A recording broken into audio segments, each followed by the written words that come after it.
Mungbelade mungbahune mungbopolade Otubo debale Allahumma lana bujadirilla Alaqo bi ajsabade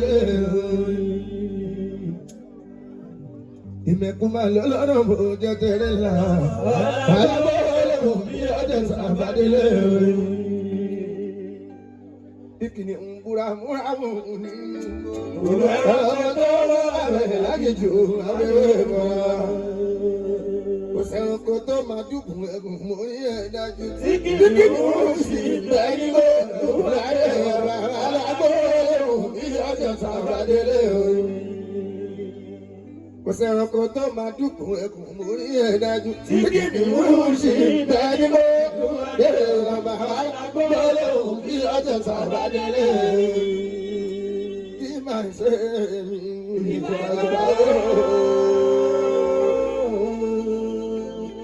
be my say me Majamadu Baba Katalagba Kato Baba Bishamio Karamoto Kale be my say me Baba be my say me Majamadu Katalagba Kato Baba Bishamio Karamoto Kale Mari ma rajo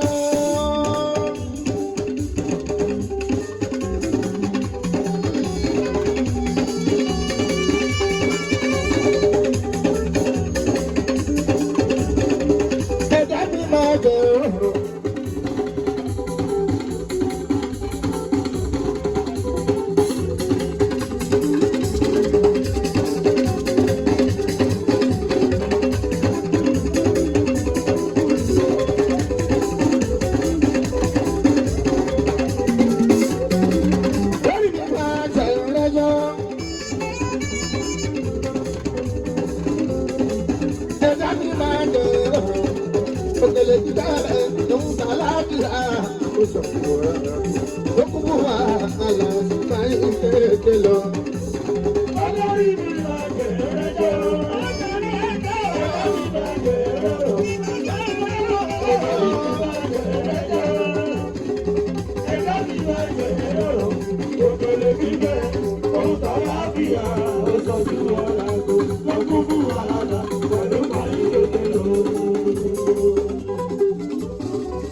ọ̀pọ̀lọpọ̀ ayé àgbọ̀dọ̀ yọ̀wọ̀ omi.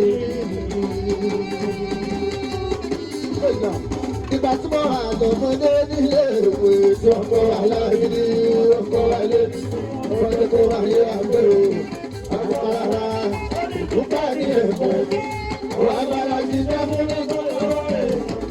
Ọ̀rọ̀ ìyọjú ìṣòwò sáyé mi yó, ó jẹ́ kí n jẹ́ kọ́mọ́ ṣe nítorí ọjọ́ bàbá dàgbà. Àkà ọ̀gá ní sí ọ, ọjọ́ tó kì í máa ṣe wàhálà ọ̀. Ìgbà ẹ̀dọ́ sọ bọ́ọ̀sì náà láwọn máa ti bá àwa òkú náà, a ò padà lọ́dọ̀. Owó wájú ìyá fún ọ̀rọ̀ láàrẹ̀ sí wájú. Àwọn ìlànà òde ọlọ́run máa lọ sá o. Ọ̀rẹ́ ṣe máa sọ òkú ọ̀gá sí fún yọ.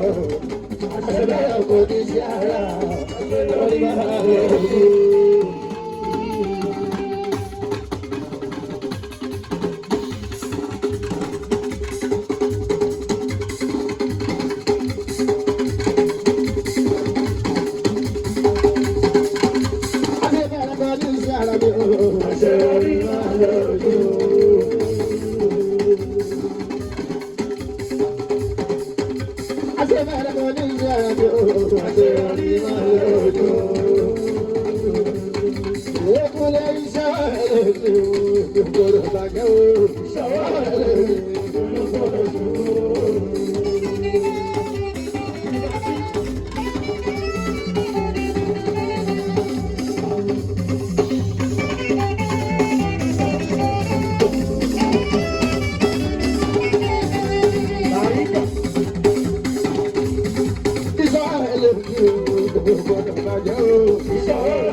ìyẹn kẹ̀kẹ́ ẹnu ọmọ ọ̀rọ̀ ní.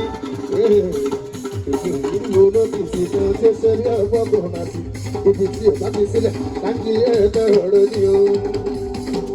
Ẹni níbi bá gbòdè ẹ máa kó ṣe bá mi lọ. Lórí fún yìí gba ìlú ẹ̀bọ̀ mú lóore. Ẹni níbi bá gbòdè ẹ máa kó ṣe bá mi lọ. Lórí fún yìí gba ìlú ẹ̀bọ̀ mú lóore.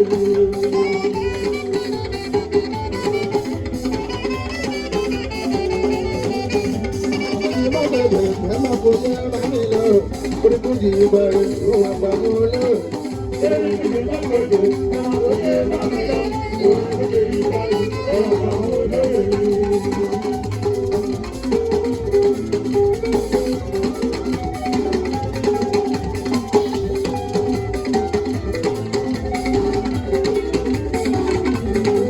Kó dẹ̀ bá rògbò kó dẹ̀ bá fẹ́ràn. Wọ́n yẹ sáré ìyàgò ní ìgbìyànjẹ.